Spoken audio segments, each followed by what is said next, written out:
Yo, what is up guys? It's Pedro here, and in today's video I will be giving you guys 3 bold predictions for the Washington Commanders in the 2022 NFL season. So if you guys are new, make sure to subscribe for Washington and NFL content on the road to 9,000 subscribers. Also hit that like button and turn on those notifications. It really does help out the channel a lot.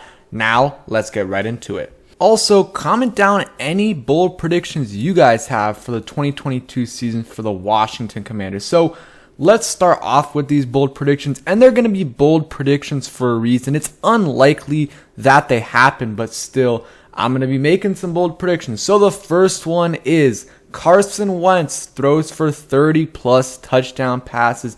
And some people might say, hey, that's not that bold. He's thrown for 30+ touchdown passes in his career. He's only done it once, though. He's only done it once, and that was in 2017. Every other year it's been, less than 30, and, some of that is because of injuries. Like in 2018, he probably would have gotten 30 in 5 more games, but, it would have been a debate. It would have been close. And same with some other years as well. But the reason why it's really bold is that the Commanders, it's been a long time since they've had a 30+ touchdown passer. It's been since 1967 when Sonny Jurgensen was their quarterback that a quarterback threw for 30+ touchdowns. That's absolutely pathetic. Kirk Cousins threw for 29 touchdowns in 2015. Joe Theismann threw for 29 in 1983, and you guys can see the rest, like a lot of 28s, 27s, but like not 130 besides Sonny Jurgensen in 1967. So that to me is pathetic that it's been 5 years base. It's been 55 years since we've had a 30+ touchdown passing quarterback, and that's one time in the franchise's career, and it was 55 years ago when they didn't throw the ball nearly as much as they do now. So it's got to happen at some point. I don't know. It's a bold prediction for a reason, but I feel like this one is definitely feasible. Carson Wentz, in my opinion, probably has the best weapons he's had in his career. You look at Indy, I think we have a much better receiving core than them. I think we have a probably better offensive line than he had last year. I think the Colts O-line as a whole is better, but they were dealing with a lot of injuries last year. Guys missing games because of injuries, virus, and some other reasons as well. And then the tight ends, I think we have a better tight end room. They just have a better running game. They got Jonathan Taylor and Naheem Hines. We have Gibson, McKissick, and we'll see when Robinson comes back how good he is.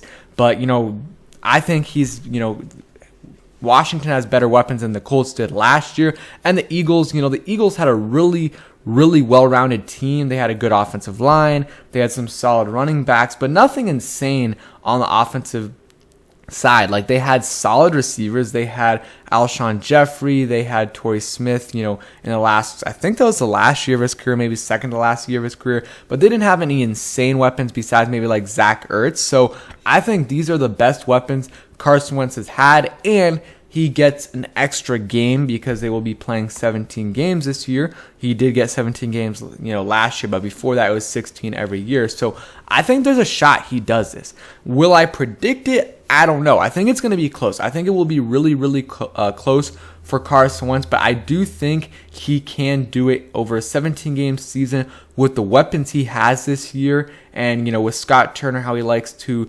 he's got that vertical passing offense, and with guys like De'Ami Brown, who, we'll see struggle a little bit in the preseason, but that's what he likes to do. De'Ami Brown is a go route machine. You got guys like, Terry McLaurin, who's a contested catch guy as well, and some other guys that I really think will help get Carson Wentz his touchdown passing numbers up. And you got some big tight end targets in Cole Turner and Logan Thomas that I think will help as well. So that's my first bold prediction.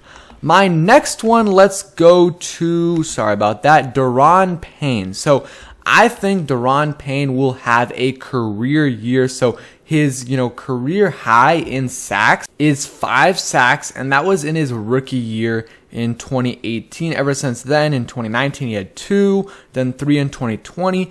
and 4.5 in 2021. So I think he will have his career high in sacks. I think he will get 6+ sacks this year for the Washington Commanders.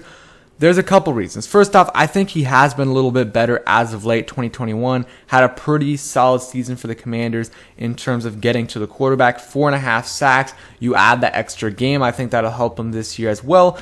And it's a contract year for him. And I think a lot of players play better in their contract year. And I think Daron Payne's the type of player who's going to play even better than most guys do in his contract year. I think Daron Payne will play. He will be insane this year, will really help out the Commanders' defensive line. I think he'll have the best year of his career, not only in terms of the numbers and, his pass rushing, but I think he'll still improve as, a run defender as well. I think he's going to be really good this year for the Commanders, and he's going to get paid. He is going to get paid this offseason. Whether it's by the Commanders or not, I don't think it will be. I think he's going to get around what Jonathan Allen got, maybe a little bit more, maybe close to $20 million a year, which will give the Commanders a third-round compensatory pick the next year, so we won't lose him for nothing. And yeah, it's tough if he, goes, but it is what it is. If they wanted to trade him, they would have had to done it this in the draft. And I think Keim said they could have gotten something around a third, maybe even better than that. So, but they want to have him here, and I don't blame them because they know he's going to be really good this year, and they're probably going to get the best year of Daron Payne's career so far in his contract year. So you keep him there for a year, because they didn't really have a replacement besides Phidarian Mathis. But then if you take out Daron Payne, you put Phidarian Mathis in. First off, Mathis is still a question mark. We don't know how good he is going to be. He's a rookie. And then you don't have anyone behind him. So you get a full year of Payne, and you get a third-round compensatory pick. If he leaves, I think he will leave. I think it's more likely than not. Probably I would guess like 75-80% chance that he's gone after this year. Hey, maybe they decide to franchise tag him, keep him for one more year, for a decent salary for the Commanders and him, and then they let him walk the year after that. If they really want to keep him under control for another year, that's something that they can do. But I think Payne will get 6+ sacks this year for the Commanders. Who knows? Maybe even 7+, which is really good for an interior defensive lineman, especially someone like Daron Payne, who's, the most he's gotten is 5, and that was in his rookie year. And this isn't an official bold prediction for me, but I think Montez Sweat will also have an amazing year. I'm thinking 10+ sacks, and I think he will, make the Pro Bowl for the first time in his career. I think he will have a career year.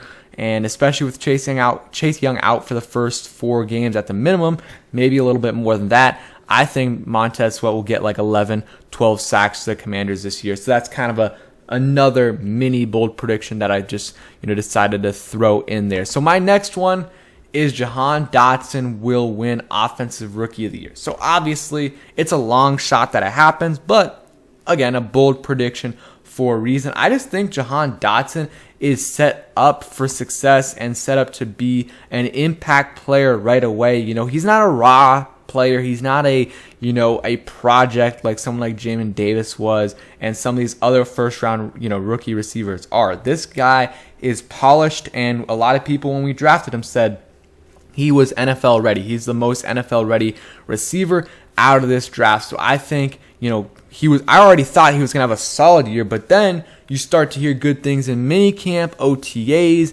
and then training camp, and you see some glimpses in the preseason as well. And then you're like, okay, let's raise these expectations a little bit. So, and then you hear things like from his teammates and the media, and I think there was Kevin Sheehan said that a source told him that, some players think that some Commanders players think that, Jahan Dotson's better than Terry, and he also said that some, players in the front office think the same thing. I think that's kind of crazy, and I definitely don't agree with it. The guy hasn't played a game yet, but that just shows how good he's been and how highly his teammates and coaches and everyone in the building think of him. So I think he's going to have a really good year.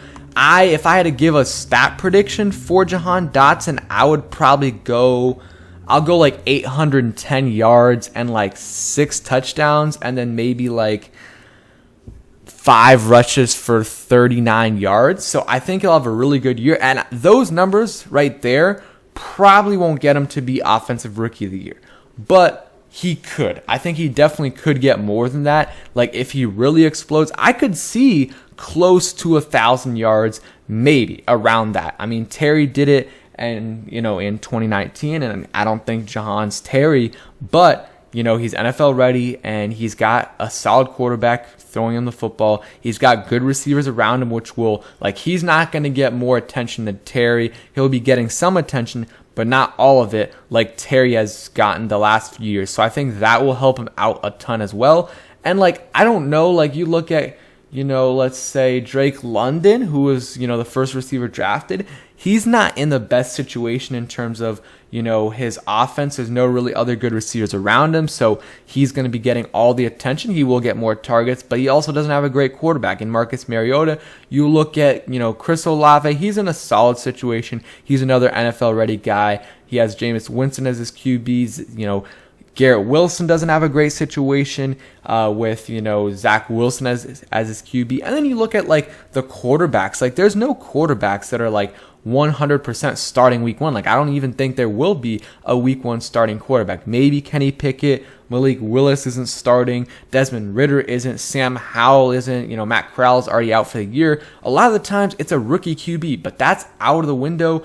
So maybe, Breece Hall, the running back for the Jets, Kenneth Walker for the Seahawks, but it looks like he's getting out. So there's an opportunity for a receiver and even Jahan Dotson to win this award. I think that this year, the offensive rookie of the year might not even have amazing stats. I think a guy could win it with 900 receiving yards or 1,100 rushing yards. I think that could happen this year, when most years it's a quarterback who plays pretty well. Or last year, Jamar Chase won it with 1,500 receiving yards. So, that's my bold prediction. So the three were: Carson Wentz will throw for 30+ touchdown passes. The next one was Daron Payne will have the best year of his career, 6+ sacks, and I threw the mini prediction with Montez Sweat. And Jahan Dotson will win Offensive Rookie of the Year. So let me know your bold predictions down below in the comments section. And yeah, appreciate you guys watching, and peace.